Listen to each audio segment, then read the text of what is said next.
Well, new details emerging after a key witness in the Amber Guyger murder trial was gunned down just days after testifying. Cops say Joshua Brown was shot to death over a drug deal gone wrong. 2 suspects are in custody. A third is still on the run. Let's go straight out to CNN correspondent Ed Lavandera. He is in Dallas with the latest on this. Ed, good morning.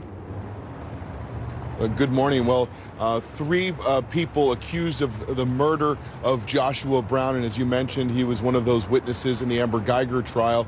Dallas police say that it was 3 men from Louisiana that had come here to Dallas, and it was a drug deal gone wrong. Dallas police say that 2 of the 3 suspects have been taken into custody so far. The search continues for the 3rd. There had been a great deal of speculation as to whether or not Joshua Brown's murder was connected in some way to him testifying in the Amber Guyger murder trial. This is what Dallas police have to say about that right now.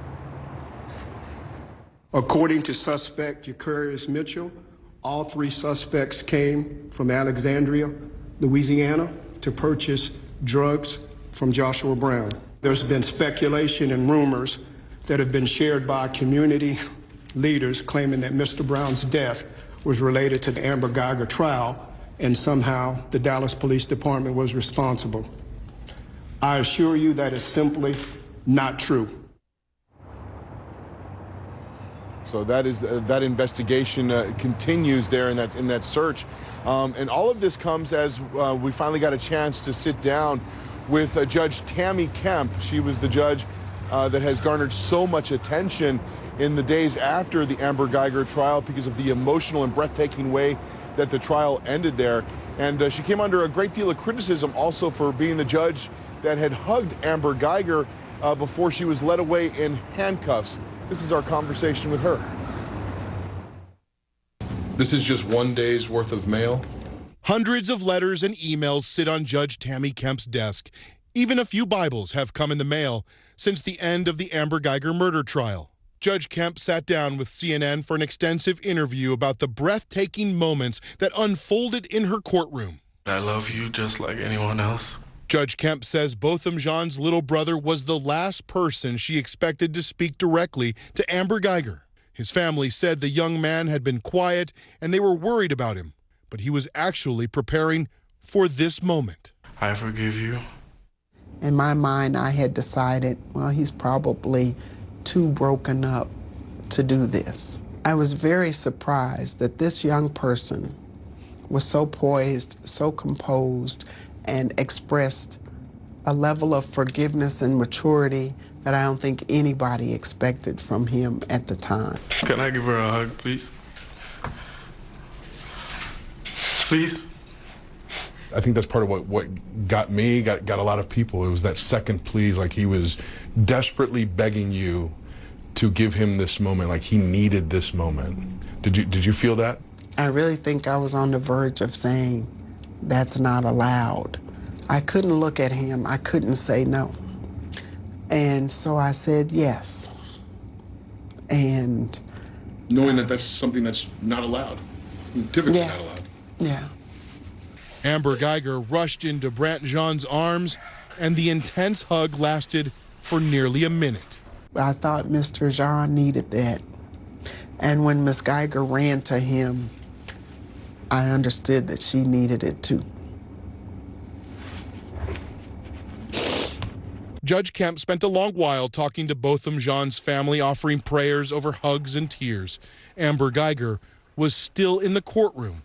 I said to her, as Miss Guyger, Mr. Jean has forgiven you. Please forgive yourself so that you can live a purposeful life. And she asked me, she said, do you think my life can still have a purpose? And I said, I know it can. And she said, well, I don't even have a Bible.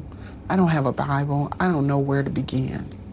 And that's when I went and retrieved my Bible and gave it to her. Judge Kemp read her a gospel passage about salvation, and then Guyger asked the judge for a hug. And when she asked me, she said, can I hug you? I was thinking, did she say, can I hug you? And I don't think anybody would have refused her a hug had she asked it of them. In that moment. In that moment. What do you say to those critics who say you had no business hugging a convicted murderer in that courtroom. You saw Amber Guyger from behind. All you ever saw was a petite woman coming to a courtroom and sitting stoically, but I watched her from the front, and I saw the change in her during the course of trial. I am so sorry. Amber Guyger made the judge one last promise before she was led away in handcuffs, that she would personally return Judge Kemp's Bible when she gets out of prison in 10 years. I hope that she will be a better person coming out than she was going in. So this judge really feels like she did nothing wrong with that hug, that she didn't violate any of her professional duties. And she also questions whether or not this would even be talked about had Amber Guyger been a black woman convicted of murder. And she thinks that in many ways, Amber Guyger is kind of a victim here of how so many other cases where black people have been victimized by white police officers, that the endings in those cases didn't turn out the way people wanted, that is what's drawing a lot of the frustration and anger toward her over all of this. Yeah, either way you talk about it, certainly a powerful moment there in the courtroom. Ed Lavandera, thank you so much.